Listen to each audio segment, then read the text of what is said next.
Welcome to How to Sell More. Today we are going to break down what a brand is and what it isn't, so that way you can put your brand to work, turning it into a sales machine. I'm Mark Drager. Let's get into it.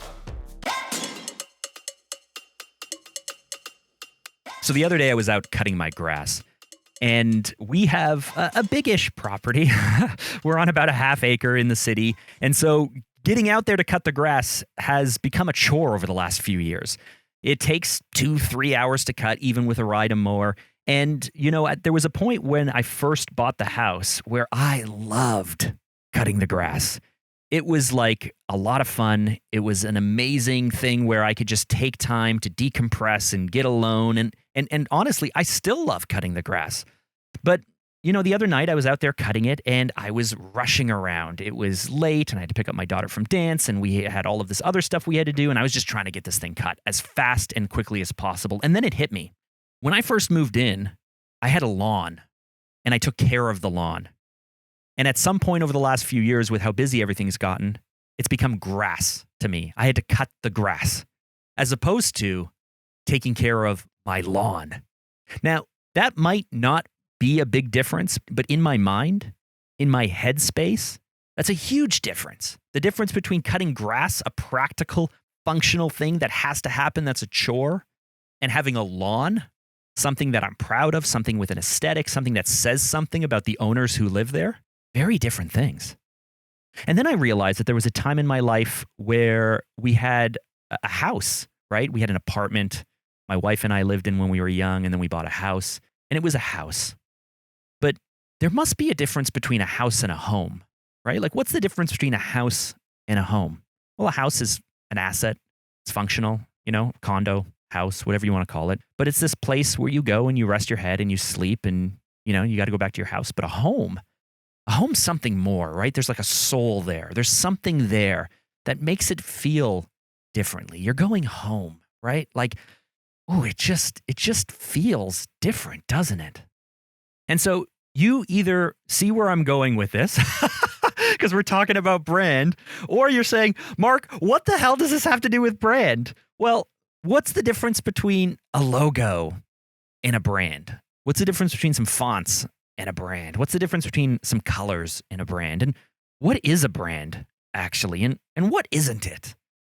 Well, just like, grass versus a lawn or a house versus a home, most people think of a brand as a name or some terms or some designs or some symbols. And I'll give you the definition, right?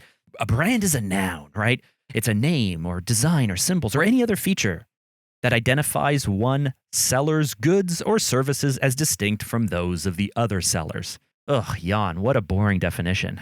And so most people think of a brand as the colors, as the logos, as the fonts, as the tagline, right? Like, that's the brand, right? That's not a brand at all. I mean, that's a brand from a definition point of view, but just like grass is different than a lawn and a house is different than a home, your brand is actually how you intentionally choose to be perceived. This is how you look. This is what you say. This is how you make people feel.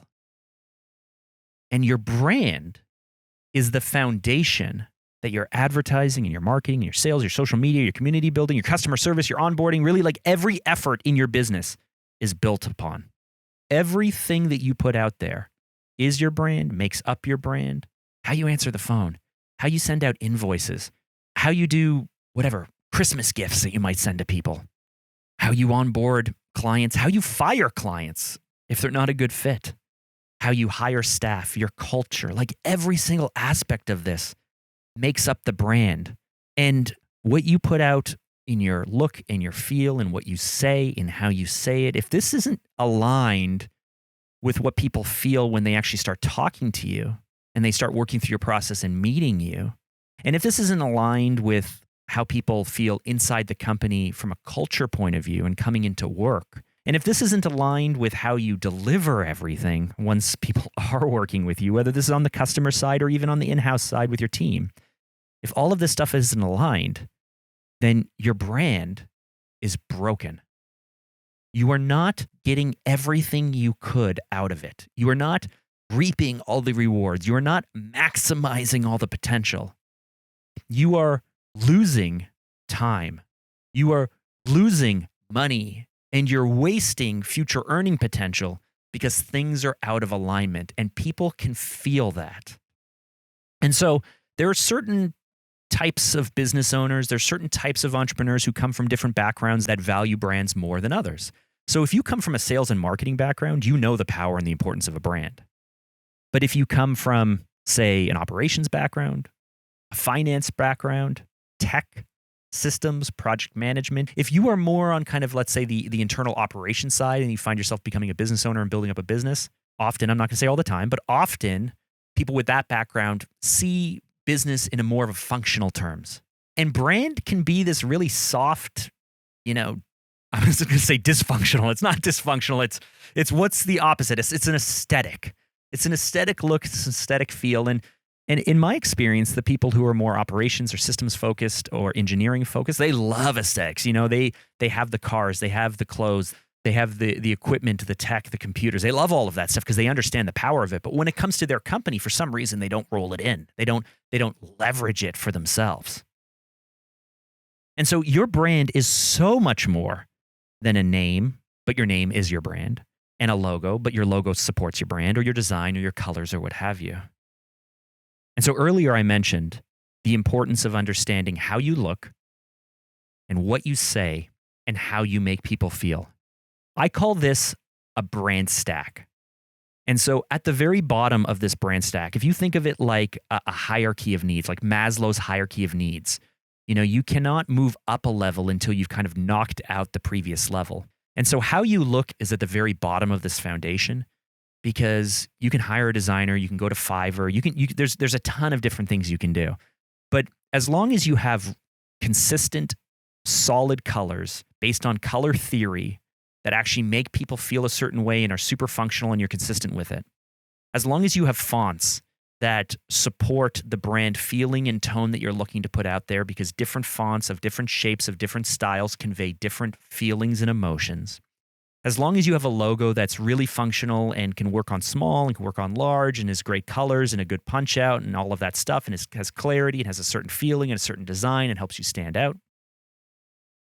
As long as your photography is standardized, and I could keep going with this, but all of these things, as long as they're good, and as long as they're consistent, and as long as they're smart, you can have a great foundational how you look, your brand identity. And this is key. And so, again, you can go to a designer, you can go to Fiverr, you can go anywhere you want, but what we're really looking for is to make sure that it fits, to make sure that it feels right, and to make sure that it stands out and is consistent. I want to give you a few things on the how you look side so you can just start to see how powerful a brand is and how far it stretches. So your brand identity, how you look, the bottom of the brand stack. On the technical side, you're going to think design and quality. So this is, as I mentioned, the logo, the colors, the font, photography, iconography. Also your landing pages, your sales funnels, and your website. There's going to be your social content or any courses you might create, your packaging. This can also be the platforms you choose to be on. So like which social platforms you choose to be on is an aesthetic look. Are you on Pinterest? Does it make sense? Are you on TikTok? Does it make sense? This is going to be your video content or your graphics. It might be a studio setup if you make content. Audio quality, your pitch decks, your keynote presentations, your book covers, any branded merchandise, any sales sheets, any demo sheets, any case studies. Just think about all the stuff on how it looks. Now, but there's this intangible side, though, as well. And this is how you come across. And so this can be what you or your team wears, who you're seen with, the places you choose to go. So think about the different networks, the different conferences, the different opportunities, the things you choose to do, what type of lifestyle you have that you put out there, the publications you've been featured in, the amount of content you put out, like the actual amount, the frequency of content says something about you. The size and quality of your network, the level of your health, your confidence. All of these things go into how you're intentionally perceived. Again, your brand is how you choose to be intentionally perceived. And each one of these elements and more go into how people perceive you from a look point of view. Now let's move up to the next level of the brand stack. Let's move up to what you say.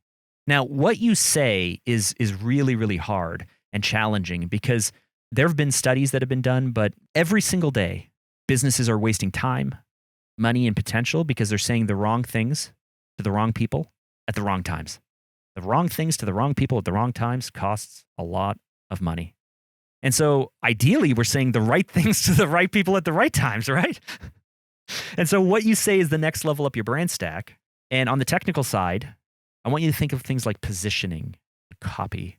So this is going to be like your purpose and your values, your backstory and bio, your taglines, the calls to action you use, how you introduce your product or service or offering, how you differentiate yourself from the competition, the key features and benefits, your sales pitch, how you describe your business or how you move people through an ascension model, how you upsell them, how you handle your objections, social proof, testimonials, case studies, your customer service team, your client onboarding, the training that you offer, the articles, the posts, the content marketing, the email marketing, and so much more, right? This is all what you say.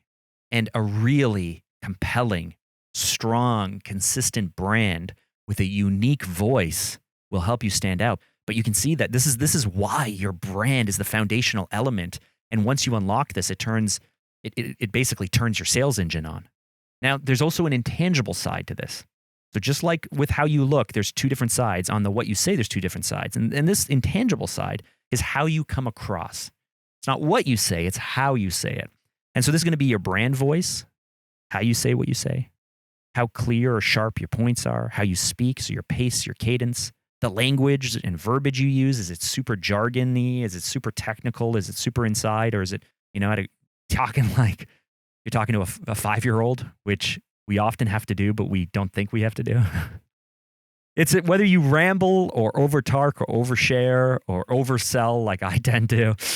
It's whether you write in an active or passive voice, whether you stand for the right things, whether you're against other things, like so much more than this. But now you can see how your brand also impacts what you say. Now let's move up to the top of the pyramid, the top of the brand stack, the top of the hierarchy of needs. And this is how you make people feel.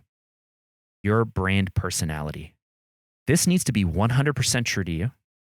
And it needs to be based on your leadership's personality or whomever is leading the company. It's very, very hard to create a unique personality for a company because a company is made up of people. And those people make certain decisions and act in certain ways and has a certain culture. And so the people and the culture is what your brand should be built on because that's frankly the truest you're ever going to be. To hold true to you, to have that consistency from end to end as your prospects move through the entire process and then stick with you and stay with you. Make sure there's consistency. Make sure you're not throwing people off. Make sure that it's true to the people and the culture. That is what we need to focus on. So these are going to be things like your personality, your level of energy and intensity that you bring to conversations. Whether you give the feeling of being cheap or expensive, whether you're corporate or a little bit more agile and chaotic, whether you move really slowly or you're super quick, like the type of approach and feeling you give off. The confidence and certainty you communicate with. If you use fear and scarcity and pain avoidance in your selling process, or do you use hope and abundance and gain? The guarantees or the promises that you choose to make. If you sell, and I say if, because some people sell stuff without ever selling stuff, if you know what I mean, or how aggressively you choose to sell. Whether you're trustworthy, whether you're honorable, and there is so much more to this. Off the top, I said that this whole episode was about what a brand is and what it isn't. A brand is everything. What it isn't is just one thing. It's not just a logo, not just colors.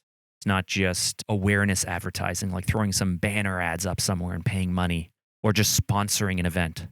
But if you sponsored an event, the events you choose to sponsor and how you choose to sponsor it say something about your brand. And if you do awareness advertising, where you choose to advertise and what you choose to say and how it looks and how it makes people feel says something about your brand. And every single touch point, every single conversation, every time someone connects with you, the way that the interaction, the feeling, how you look, what you say, and how you make people feel, the brand stack at every single element is your brand. I hope in some small way I've shared just how powerful this is. I want you to imagine two different types of companies. They both do the exact same thing. Let's say that they're they sell yoga pants. Let's say it's you against Lululemon. Now you can say, yeah, Lululemon, man, they got a lot of money, they got a lot of time, they got a lot of team, they got a lot of staff. They have all these resources that I don't have with my yoga pants selling company. But truthfully, You don't have to match them dollar for dollar, person for person, element for element, time for time, tactic for tactic, because you could create your own brand for your own people that's different than Lululemon. You can create, a reason for people to pick you, a damn good reason for people to pick you. And that comes down to how you intentionally choose to be perceived. And ultimately, that comes down to your brand.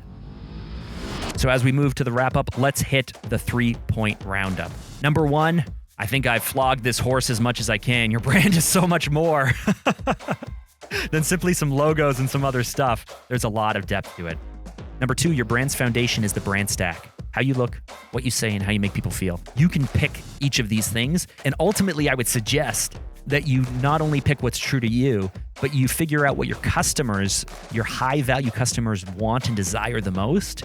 And you look at your competition in the marketplace so that way you develop how you look and what you say and how you make people feel in a way that really appeals to your customers and is really, really different than your competition so you stand out. Now, I'll share in future episodes how to do this because this is something that we do time and time again and is really dear to us, and I've seen the impact of this.